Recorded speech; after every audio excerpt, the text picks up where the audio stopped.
Okay.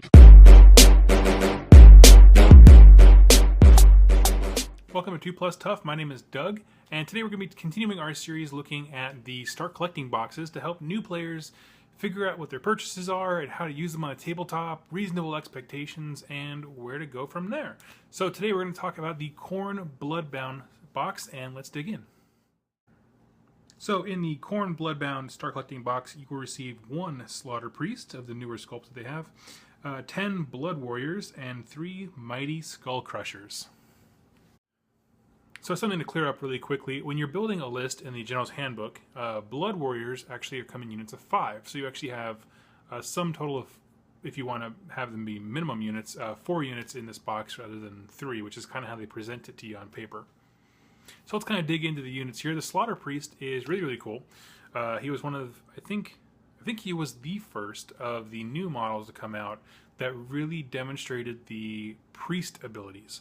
This is an alternative to magic, but still allows magic-like things to happen in the hero phase for armies that don't emphasize that kind of ability. By that I mean, Khorne doesn't like magic at all, but he has this priest dude who can manipulate the thing in a magical-ish way without being magic. He makes the praise to Khorne, and Khorne makes things happen.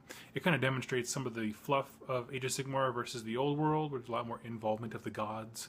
And then also provides a framework for how to have, you know, what would previously in 8th edition, or 8th edition be magical abilities happen without narratively using magic.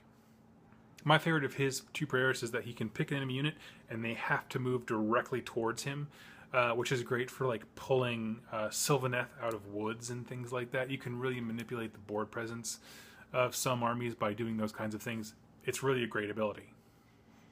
Next up are the Blood Warriors, which are actually some of the coolest models that there are. I mean, they just look haggard and bigger, and they're kind of veterans. They have this really neat ability where if you attack them and kill them, they get to swing at you before they are taken off the battlefield. This, I think, makes this box one of the best teaching tools of Age of Sigmar, and I'm going to stand by that statement, because what you're teaching people is not just the basic fundamentals of hitting and receiving. You're talking about how you can kind of create design space in those rules, right? You're activating a guy to hit someone on your opponent's turn, which is awesome, right? Someone hits you, and now your opponent has to be like, do I really want to attack them? He's got 2 units of them, or 1 large unit, which can be equally as nasty. So it kind of makes people think about things a little bit more, which is teaching that assessment of decisions is really what helps wargamers learn why these games have so much depth in them. Blood Warriors also simply just boast good attacks. If you have a Blood Secrator from the 2-player starter box, they go up to 3 attacks each, and that's even if they're killed and they're swinging back, so they can really put out a lot of damage right before they go down. They actually have a fairly good save for a Khorne model at 4 up, and it's kind of hard to argue with. They're quite a bargain. And the last unit that comes in the box is the Mighty Skull Crushers. These are basically your Khorne cavalry. They ride the juggernauts, and they're just kind of mortal men. There's not a lot going on there. I'll be perfectly honest with you. I do wish they had more rules like the Blood Warriors, but unfortunately they don't.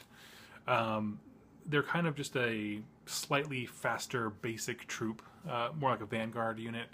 If you wanted to go outflank the enemy or pin someone down, keep them in combat, they're perfect for that. Go capture an objective early. I think the main focus of the box, though, is the Slaughter Priest and the Blood Warriors. So where to go from here? Well, assuming you bought this book and you bought this box wanting to get into Khorne Blood-Bound, if you wanted to focus on Blood Warriors, which is my personal preference, instead of Blood Reavers, which are kind of the no-save hack and slash dudes that you get, you could buy a second one. Absolutely.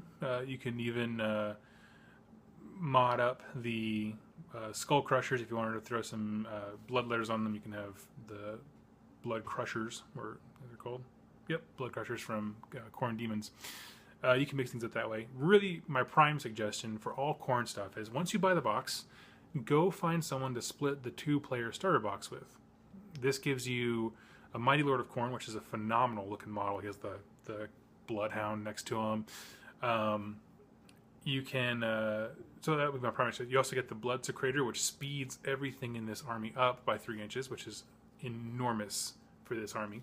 The Blood Stoker, which gives everything +1 attack, immunity to battle shock. Stuff like the Korgorath, who can function similar to the Skull Crushers in terms of outflanking and being a distraction. So there's all kinds of really, really cool things you can do. That's always going to be the primary suggestion when you buy something from Khorne. This synergizes even better than the Demons one does, to be perfectly honest with you. So really focus on getting that. If you're already at that point, or you had the 2-player starter and you already bought the Khorne Blood-Bound box, where would you go from there? It's kind of open-ended from there. You can invest in more Khorne Mortal stuff, like the Slaves to Darkness box, which I suggest for every Chaos army that you'll see on this channel. The keyword synergies are phenomenal. Actually, so fun fact, if you give them all the Khorne keyword, with the exception of the Wizard, because you can't take it, but let's take him out of the box for a second. Everything else gets the Khorne keyword.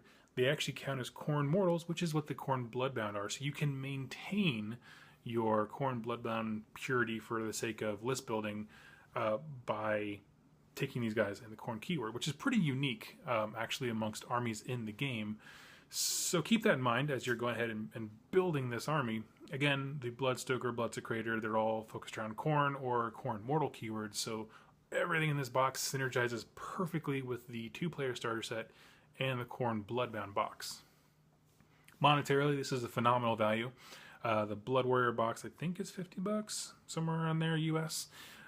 Slaughter Priest and the Skull Crushers in there make it a good monetary value, as all the Star Collecting boxes are.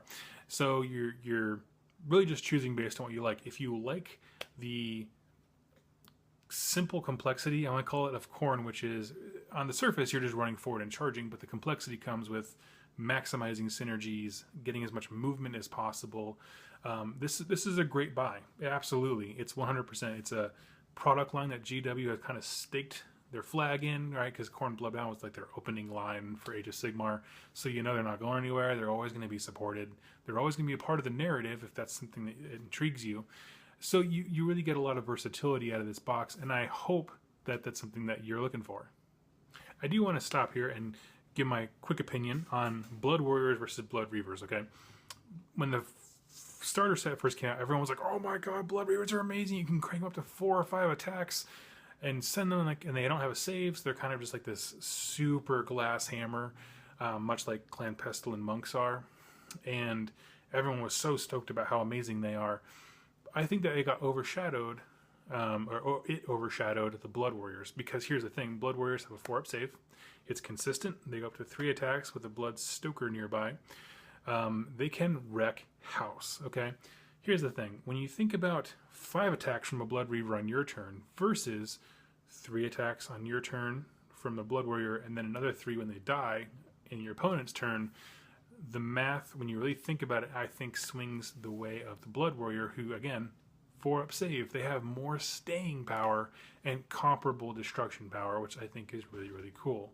So, point being, if you buy this box, you get 10 Blood Warriors, which is 2 units or 1 large one. If you buy the 2-player starter set, throw the Blood Reavers up front, because if you bought that, now you have 15 Blood Warriors. And that is nasty, right? Use your Blood Reavers as a meat shield, bring the Warriors up behind, and now they have to deal with that. So, just a quick opinion there. It's a great box. I hope that you buy it, and if you do, I suggest clicking the link down below. That'll bring you to the 2+ Tough store. We are an affiliate site for Amazon. What that means is you buy orders from me, and then Amazon fulfills them. And so any purchases there I get a piece of. It goes to directly supporting me as a content producer, helps me with light, sound, things like that. If you want something improved, leave it in the comments down below, and go buy something so I can make that improvement. Thank you so much. You guys have been so incredibly supportive of this series, as well as the lore series, which we're going to get back to here pretty soon. Thank you so much for supporting me, and happy wargaming.